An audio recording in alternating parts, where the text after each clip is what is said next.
अना को ज़रा गौर से देखो। इससे पेचीदगी और मुश्किल चीज़ों से मोहब्बत होती है, जबकि सादगी से इसे चिढ़ होती है। क्या तुमने कभी गौर किया कि तुम्हारी ज़िंदगी की सबसे बुनियादी ज़रूरत क्या है, जिसके बगैर तुम चंद लम्हे भी ज़िंदा नहीं रह सकते? वो है तुम्हारी सांस। लेकिन जब सांस पर गौर करने की बात आती है तो तुम उसे बेवकूफ़ी समझते हो। अगर कोई शख्स पार्क में मुराकबा करते हुए अपनी सांस पर तवज्जो देता हुआ नज़र आ जाए तो तुम उस पर हंसते हो और उसे मजाक समझते हो।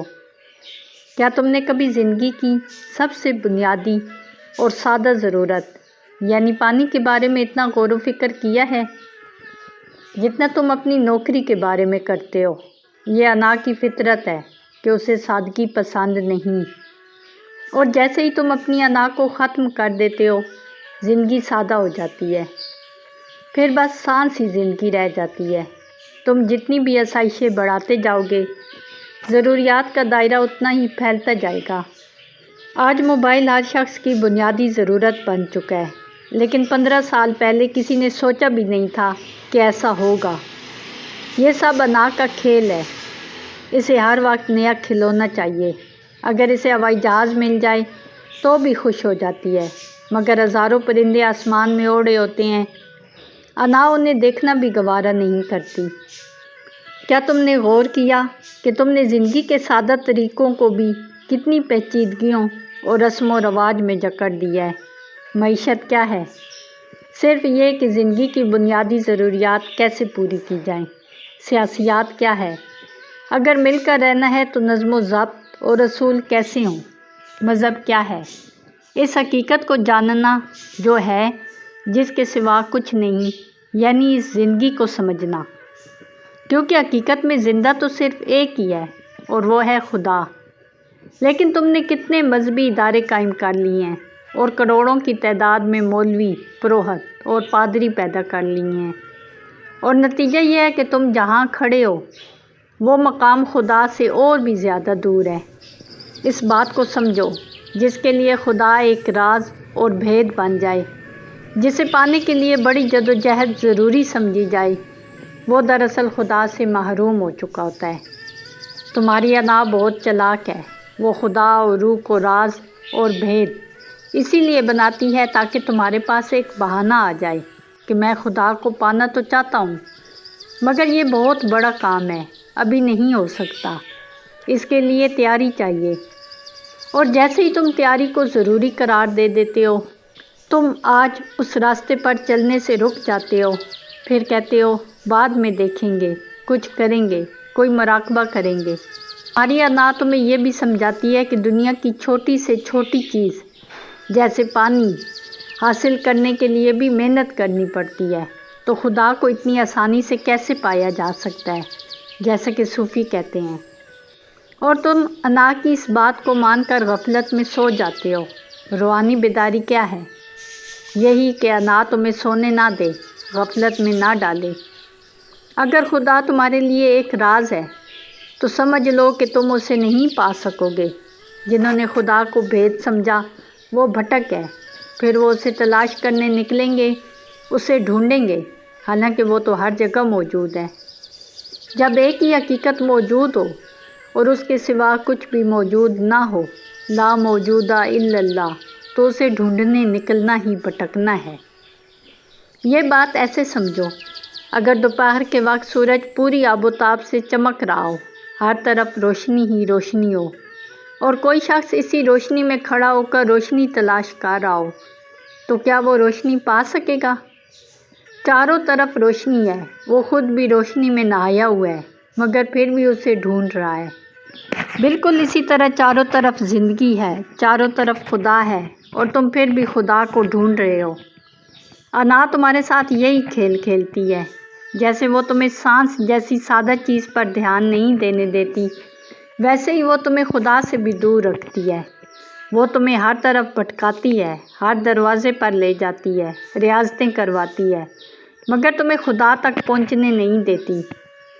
असल तसव्वुफ़ यही है कि तुम इस बात को समझ लो कि खुदा और तुम्हारे दरमियान सिर्फ़ एक चीज़ हाइल है, तुम्हारी अना, तुम्हारी मैं।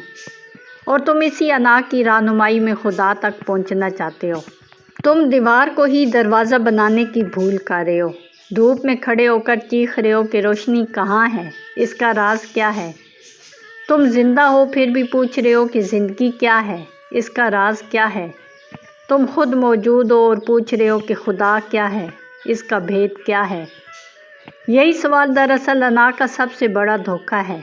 خدا تو سورج کی طرح، سانس کی طرح، زندگی کی طرح بالکل واضح، سامنے اور سادہ ہے۔ راز تو تمہیں مولوی، پنڈت، پروہت اور پادری بناتے ہیں۔ چرچ یا مذہبی اداروں کی پوری عمارت اسی بات پر کھڑی ہے کہ اگر خدا کو پانا ہے تو اسی راستے سے گزرنا ہوگا، تب ہی تم خدا تک پہنچ سکتے ہو۔ اگر خدا راز نہ رہے تو ان کا نظام کیسے چلے؟ اگر کوئی راز نہ ہو اور اسے کھولنے والے پیشہ ور لوگ نہ ہوں تو پھر ان اداروں کی کیا حیثیت رہ جائے؟ یاد رکھو، اگر بات الجھی ہوئی ہو تو مولوی، پنڈت یا پادری کی ضرورت پڑتی ہے، لیکن اگر بات سمجھ میں آ جائے تو پھر کسی کی ضرورت نہیں رہتی۔ پھر تم خود ہی خدا کی بے کنار وسعتوں میں کھڑے ہوتے ہو، اسی میں موجود ہوتے ہو۔ جو سویا ہوا ہے وہ خدا کو نہیں دیکھ سکتا، اور جو جاگ گیا وہ خدا کے سوا کچھ اور دیکھ ہی نہیں سکتا۔ تم کہتے ہو کہ کوئی آ کر ہمیں جگائے، لیکن کیسے جگائے؟ تم جاگے ہوئے ہو، بس سوئے ہونے کا ڈرامہ کر رہے ہو۔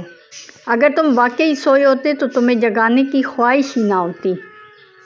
سوئے ہوئے کو جگانا تو آسان ہے، مگر جو جاگ کر سویا ہوا بن جائے اسے کیسے جگایا جائے؟ انا تمہارا وہ روپ ہے جو تمہیں سویا ہوا ظاہر کرتا ہے۔ اگر خدا کو پانے کے لیے کہیں جانا ہوتا تو کوئی راستہ بھی ہوتا، مگر تم جہاں ہو وہیں خدا موجود ہے۔ پھر راستہ کیسا، منزل کیسی، چلنا کیسا؟ بس جاگنا ہے، بیدار ہونا ہے، شعور کے ساتھ جینا ہے، مشاہدہ کرنے والا بننا ہے۔ وہ جو تمہارے اندر بیٹھا تمہارے جسم اور خیالات کو دیکھ رہا ہے، اس دیکھنے والے کو پہچاننا ہے، اس کا گواہ بننا ہے۔ یہی گواہی ہے کہ لا الہ، کوئی اور نہیں ہے۔ جب یہ گواہ جاگتا ہے تو تم خدا کے سوا کچھ نہیں دیکھتے، اور یہ گواہ تب جاگتا ہے جب درمیان سے انا ختم ہو جاتی ہے، جب تم میں سے تم ہٹ جاتے ہو۔ یہ انا کیا ہے؟ یہ وہ چیز ہے جو تم نے باہر سے جمع کی ہے۔ تمہارا جسم، یہ تم خود نہیں تھے، بلکہ تم نے مٹی اور پانی سے اسے بنایا۔ تمہارا دماغ، یہ بھی سنی، دیکھی، چکھی اور سونگھی ہوئی معلومات کا مجموعہ ہے۔ جسم اور دماغ کے اسی ملاپ کو انا کہا جاتا ہے۔ لیکن وہ کون ہے جس نے یہ سب جمع کیا؟ وہی آگاہی، اویئرنیس، وہی شعور، وہی دیکھنے والا، وہی تم ہو۔